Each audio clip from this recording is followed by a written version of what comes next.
अस्सलाम वालेकुम व्यूअर्स, उम्मीद करते हैं कि आप सब बिल्कुल ठीक ठाक होंगे। प्रोग्राम करंट अफेयर्स में आप सबको खुशामदीद कहते हैं। एसएफटीवी के साथ मैं हूं आपकी मेज़बान नताशा चौधरी। आज हम फिर मजीद कुछ करंट टॉपिक्स पे बात करेंगे। इस पे बात करने के लिए हमारे साथ स्टूडियो में मौजूद हैं जाहिद साहब। उनकी तरफ बढ़ते हैं, उनसे जानते हैं ये जो आजकल करंट टॉपिक्स चल रहे हैं इनके बारे में वो क्या कहते हैं। अस्सलाम वालेकुम जाहिद साहब, कैसे हैं आप? वालेकुम अस्सलाम, ठीक ठाक अल्हम्दुलिल्लाह। जैसे कि जाहिद साहब आपको पता है कि हमारे कंट्री में 18 से जो हम उम्र बच्चे होते हैं उनको जो है वो लाइसेंस प्रोवाइड ही नहीं किया जाता, क्योंकि वो इस काबिल नहीं समझते कि बच्चे छोटे हैं, वो ड्राइव नहीं कर सकते। लेकिन फिर भी हम देखते हैं कि आए दिन कोई ना कोई इंसिडेंट होता रहता है। जैसे कि अभी रिसेंट लाहौर में एक बहुत ही बुरा सानेहा हुआ है कि एक ही फैमिली के 6 अफराद जो है वो मौके पर ही वो दम तोड़ चुके हैं। और उसमें जो 14 से 15 साल का बच्चा था जो ड्राइव कर रहा था, उसकी गफलत की वजह से कहा जा रहा है कि वो इतना बड़ा इंसिडेंट हुआ है। तो कुछ लोग कह रहे हैं कि जानबूझ के कोई साजिश लग रही है, लेकिन आपको क्या लगता है कि आप इसके बारे में क्या कहेंगे कि क्या ये इंसिडेंट है या फिर जानबूझ के ये वाकया हुआ है? देखिए, ये अगर तो ये इंसिडेंट है तो फिर भी जो है ना वो गलती जो है वो पेरेंट्स की है।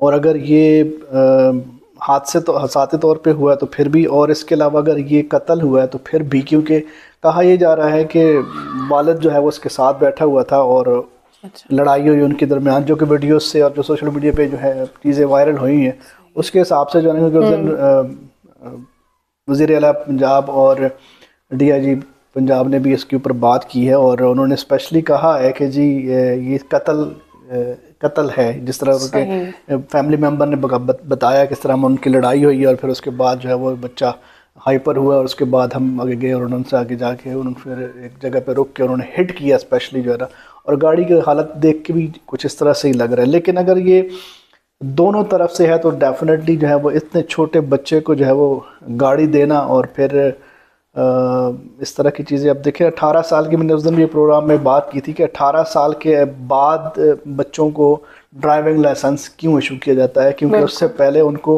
रोड सेंस ही नहीं होती है कि गाड़ी कहाँ से जो है वो टर्न करनी है और कैसे कहाँ पे जाके वो अपने गाड़ी को ओवरटेक करना है। और ये सारी चीज़ें सेंस जो है ना वो आपको एक उम्र के बाद आती है, और 18 साल की हद जो है वो मुकर्रर की गई। लेकिन अनफॉर्चुनेटली हमारे मुल्क में जो है वो इस चीज़ों को बिल्कुल ही पाँव तले रौंदा जाता है और इसी वजह से जो इस तरह के हादसा पैदा होते हैं। तो इस स्पेशली अगर इस हादसे को देखा जाए तो जिस फैमिली के साथ ये हुआ है उनके तो पूरी दुनिया जो है वो ख़त्म हो गई पूरी की पूरी फैमिली। और अगर तो ये मर्डर है तो फिर ये और भी ज़्यादा तशवीशनाक है। लेकिन अगर ये वैसे भी इंसिडेंट है कि कार हादसा भी है तो वो एक डेफिनेटली एक वजह से हुआ है, क्योंकि वो बच्चा जिसको अगर हम देखें तो वो गाड़ी चलाने के ना तो फिज़िकली जो है वो गाड़ी चलाने के लिए फ़िट है और ना ही वो एज वाइज जो है वो गाड़ी चलाने के लिए फिट है। तो इसके लिए पेरेंट्स जो है वो मेरा ख्याल है कि जिम्मेदार हैं। पेरेंट्स को इसका मतलब है ख्याल करना चाहिए डेफिनेटली। बल्कि देखिए, अगर देखिए आप किसी और को नुकसान पहुंचाने के बजाय आपका अपना बच्चा भी तो है ना जिसको आप गाड़ी दे के भेज रहे हैं, वो भी तो आप ये भी देख रहे हैं खुदा ना खासा उसको कुछ होता है तो भी आपके लिए बड़ी प्रॉब्लम्स हैं। बिल्कुल ऐसा ही है। इसी पे हम बढ़ते हैं आगे, बात करते हैं कि जैसे कि पाकिस्तान वर्ल्ड कप के बाद हारने के बाद जो है पाकिस्तान उसमें नहीं जा सका और वापस आ चुका है, और बाबर आजम ने आते ही रेजिग्नेशन लेटर दे दिया है। तो उसकी जगह पे जो है चेंजिंग की गई है। शाहीन शाह अफरीदी को जो है T20 और वनडे का कप्तान बना दिया गया और शाह मसूद जो है वो टेस्ट क्रिकेट के जो है वो कप्तान है। आपको क्या लगता है कि ये फैसला जो है पाकिस्तान के हक में बेहतर होगा या फिर क्या समझते हैं आप? देखिए, होप फॉर द बेस्ट, उम्मीद तो यही की जा रही है कि अब इसमें जो है ना वो जो ये तब्दीलियां हुई हैं इसमें जाके आगे टीम जो है वो अच्छा परफॉर्म करेगी। और हर फॉर्मेट के लिए मेरा ख्याल है कि डेफिनेटली कैप्टन जो है वो अलग होना चाहिए। और उसको आज क्योंकि क्रिकेट जो है बिल्कुल चेंज हो चुकी है। अब अगर पुरानी क्रिकेट को हम देखें तो बिल्कुल एक अलहदा से फॉर्मेट था कि आहिस्ता से खेलना है और फिर इस तरह इतने रन करने, लेकिन अब कुछ भी नहीं पता चलता। कोई भी टीम जो है वो, जिस तरह अभी हमने वर्ल्ड कप में देखा कि एक कमज़ोर टीम ने जो है वो एक अच्छी टीम को शिकस्त दी है, और ये एक दफ़ा नहीं बल्कि कई दफ़ा हुआ है। तो आयरलैंड ने जो है वो शिकस्त दी है साउथ अफ्रीका को, इसके बाद जो है वो अफगानिस्तान ने पाकिस्तान को हरा दिया, और बहुत सारे इस तरह की चीज़ें हमें देखने को मिली हैं। लेकिन इस सिनेरियो को देखते हुए डेफिनेटली मेरा ख्याल है कि अच्छा फ़ैसला है, और स्पेशली बाबर आजम की वजह से के हवाले से भी अगर कहें तो वो भी उन्होंने काफ़ी अच्छा डिसीजन लिया है कि उन्होंने अपनी बैटिंग के ऊपर फोकस करने के लिए जो है ना वो ये डिसीजन लिया, और ये उनके लिए काफ़ी मेरा ख्याल है कि अच्छा साबित होगा। लेकिन सोशल मीडिया पे अगर हम देखें तो क्रिकेट के हलकों में बहुत ज़्यादा लोग इसको ट्रोल भी कर रहे हैं कि जी, स्पेशली शाहिद अफरीदी को ट्रोल कर रहे हैं कि उसने अपने दामाद को जो है वो कैप्टन बना दिया है, और उसकी शुरू से जो है वो ये कोशिश थी कि वो इस तरह से, हालांकि शाहिद अफरीदी ने किसी इंटरव्यू में ये नहीं कहा है कि मैं शाहीन अफरीदी को जो है वो कैप्टन होना चाहिए, कभी भी उन्होंने नहीं कहा। तो लेकिन फिर भी डेफिनेटली जो हमारी आवाम है वो तो एक तरह से, बल्कि उस दिन मैं इंटरव्यू देख रहा हूँ जिसमें बासित अली ने स्पेशली कहा है कि शाहिद अफरीदी ने कभी ऐसा नहीं कहा, लेकिन फिर भी मेरा ख्याल है कि उनको ये शाहीन अफरीदी को स्टेप डाउन कर लेना चाहिए, क्योंकि ये बात डेफिनेटली शाहिद अफरीदी के ऊपर आएगी। और वही हो रहा है कि अब अगर हम सोशल मीडिया पे देख रहे हैं, लोग जो है वो ये बातें कर रहे हैं कि जी बाबर आजम, बल्कि बहुत सारे लोग बाबर आजम को जो है अभी भी वो कह रहे हैं कि जी वो होना चाहिए था, और ये है वो, तो मुख्तलिफ बातें। और मैंने भी एक बात सुनी, इसमें कहा कि उनको कहा था रुक जाए, मतलब आप वनडे का या T20 का ले लें, कि बाबर आजम ने कहा कि मैं बिल्कुल मतलब नहीं करना चाहता। और दूसरी बात यह है कि अगर शाहिद अफरीदी की, जिसमें बात कर रहे थे, आपसे पूछने लगी थी कि शाहिद अफरीदी ने जैसे कि बयान दिया है, लेकिन जब लोग ट्रोल कर रहे हैं, आपने भी बताया, तो ट्रोल कर रहे हैं तो उसका मतलब यही है, कहते हैं कि ऑलराउंडर जो होता है वो कप्तान बने तो अच्छा है, तो वो मतलब ऑलराउंडर तो नहीं है, सिर्फ वो एक अच्छा बैट्समैन है। तो आपको क्या लगता है? इस तरह से तो बाबर आजम भी ऑलराउंडर नहीं है, वो भी सिर्फ बैट्समैन है, तो ऐसा नहीं होता। बहुत माजी में अगर हम देखें तो ऐसे कैप्टन जो है ना वो आए हैं, जिस तरह अभी हम देखें वसीम अकरम जो है वो बॉलर था, वो अच्छा जो है वो कैप्टन साबित हुआ। इसके अलावा अगर मोइन को देखें तो वो विकेट कीपिंग में था, और उसकी बैटिंग, ये ऐसा नहीं होता। हिकमत अमली असल में होनी चाहिए कि अगले बंदे का जो है वो अपने प्लेयर्स को खिलाने का, टीम को साथ लेके चलने का विजन क्या है। तो मेरा ख्याल है कि ये ज़्यादा मेरा ख्याल है कि एक लीडर की क्वालिटीज जिसमें हो उसको ही आगे लेके आना चाहिए। आपको क्या लगता है कि ये पाकिस्तान क्रिकेट बोर्ड का जो फैसला है, इससे पाकिस्तानी टीम जो है वो ग्रो करेगी?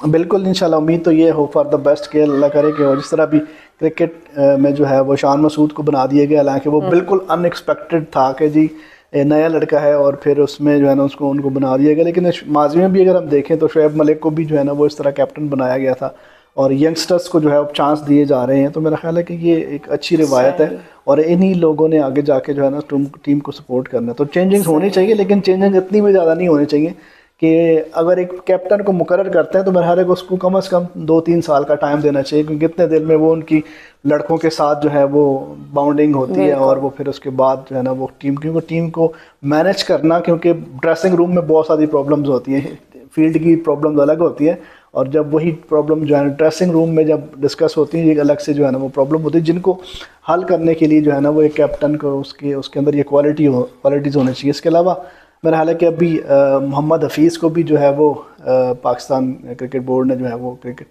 डायरेक्टर बना दिया गया, तो ये भी एक बड़ी अच्छी रिवायत है। इंशाल्लाह उम्मीद है कि हम अच्छी तरफ जाएंगे, क्रिकेट अच्छी मतलब बेहतर होगी। अगर हम बात कर रहे हैं, हम तो आ गए हैं वापस, और वर्ल्ड कप से बाहर आ गए हैं, तो कुछ चेंजिंग भी हो गई है, तो अब हम नेक्स्ट के लिए अब होप है कि अच्छा परफॉर्म करें। इस तरह हम देखें कि इंडिया और ऑस्ट्रेलिया जो है फाइनल में पहुंच चुकी है, तो इंडिया ने पहली दफ़ा मतलब ऐसा हुआ है हिस्ट्री में कि उसने लगातार हर मैच विन किया है, तो अब तो नज़र आ रहा है कि वही जीतेंगे। आपको क्या लगता है कि मतलब वर्ल्ड कप में टफ टाइम देगा ऑस्ट्रेलिया इंडिया को? बिल्कुल जी, अनएक्सपेक्टेडली जब ऑस्ट्रेलिया पहले मैचों में काफ़ी ज़्यादा उसने ऐसी परफॉर्मेंस थी कि नहीं लग रहा था कि ये शायद सेमीफाइनल तक भी पहुंचेगा, लेकिन आखिर के मैचेस में उसने शानदार कारकर्दगी का मुजाहरा किया, और 8वीं दफ़ा वो वर्ल्ड कप में जो है वो पहुँचे। 3 दफ़ा लगातार ये वर्ल्ड कप जीत चुके हैं, और इसके अलावा भी इस दफ़ा भी काफ़ी ज़्यादा उम्मीदें लगाई जा रही हैं, क्योंकि लेकिन अगर एक तरफ देखें तो जो ऑस्ट्रेलिया की जो टीम है उसमें 2 खिलाड़ी हैं, जिस तरह लास्ट टाइम जो है वो नाम भूल गया मुझे, क्या नाम था उसका? काफी मुश्किल सा नाम है, क्या नाम है जिसने वो जिसकी मतलब वो कहते हैं फ्रैक्चर हुआ था, फिर भी वो खेलता रहा, छक्के लगाए थे यार काफी ज्यादा। कल हसीब भी मुझे बता रहा था, जो क्रिकेटर है उस दिन, मैक्सवेल। हाँ मैक्सवेल। लेकिन अगर बात की जाए ऑस्ट्रेलिया टीम की, तो उसमें 2 खिलाड़ी जो है ना वो ज़्यादा समझे जाते हैं कि अगर वो टीम में टिक जाते हैं तो टीम काफ़ी ज़्यादा बड़ा स्कोर कर जाती है। जिस तरह मैक्सवेल लास्ट मैच में 0 पे आउट हो गया, और फिर जब ये सेमीफाइनल जब हम देख रहे थे तो साउथ अफ्रीका के खिलाफ जब वो खेल रहे थे, तो वो जब मैक्सवेल आउट हुआ तो उसके बाद उन्होंने काफ़ी ज़्यादा मतलब जिस तरह फास्ट जा रहे थे वो रेंगते जो है वो उसको जो है ना उन्होंने टोटल को चेस किया। तो मेरा ख्याल है कि एक दो खिलाड़ी हैं उनके, अगर वो आउट कर ले एक इंडिया की टीम, जो कि कर सकती है, उनकी बॉलिंग लाइन इस टाइम बहुत ज़्यादा ज़बरदस्त चल रही है, तो मेरा ख्याल है कि ज़्यादा चांसेस तो 80% चांसेस तो इंडिया के ही हैं। लेकिन अगर उनका मैक्सवेल और एक और खिलाड़ी, अगर वो एक दो खिलाड़ी अगर वो चल जाते हैं तो फिर मेरा ख्याल है कि ऑस्ट्रेलिया इस कप में जा दफ़ा भी सकता है। ऑस्ट्रेलिया कप लेके जा सकती है। इंशाल्लाह अल्लाह करे तो ले जाए, हमारी तो ऑस्ट्रेलिया के साथ ही दुआएं। तो इस यहाँ पे हम देखते हैं कि काफ़ी देर पहले एक इंटरव्यू हुआ था जिसमें सचिन तेंदुलकर से सलमान खान ने क्वेश्चन किया था कि आपका जो रिकॉर्ड है वो कोई नहीं तोड़ सकता, लेकिन सचिन तेंदुलकर ने कहा था कि तोड़ेंगे यंगस्टर। तो उन्होंने वाजिया विराट कोहली का नाम लेके कहा था, और वो विराट कोहली ने लास्ट मैच में जो है ना वो टारगेट अपने नाम कर लिया। इसके बारे में आप क्या कहेंगे?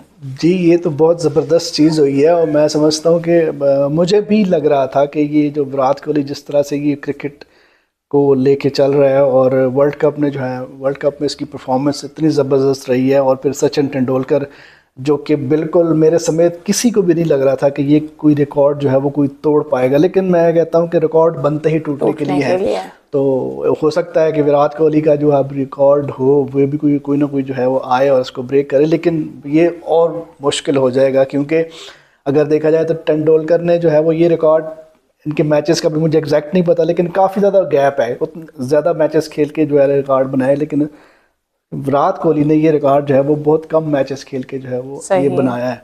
तो जिस तरह का वो प्लेयर है, अब मेरा ख्याल है कि वो 4-5 साल तो और खेलेगा ये। और जिस तरह अगर उसकी फ़िटनेस की बात की जाए तो वो बाकायदा, उस दिन एक वीडियो में देख रहा था कि उसने फ़िटनेस के हवाले से वो बिल्कुल कंप्रोमाइज़ नहीं करता। अपने ट्रेनर्स जो है वो उसने बाकायदा जो है वो फ़ॉरेन से मंगवाए हुए हैं। इसके अलावा उसके लिए जो पानी पीने का जो होता है वो भी वो इम्पोर्ट होता है, और वो नॉर्मल पानी यहाँ का नहीं पीता है। और उसके अलावा उसकी अगर बात करें, वर्कआउट की बात की जाए, तो वो उसने अपनी लाइफ को बहुत ज़्यादा स्केड्यूल्ड किया हुआ है कि वह स्केड्यूल के मुताबिक अपने आप को, अपनी एक्सरसाइजेस करता है। अपना खाने के हवाले से उसने मतलब जो चीज़ें खानी है वो, उसके अलावा किसी चीज़ को जो है ना उसने हाथ नहीं लगाना।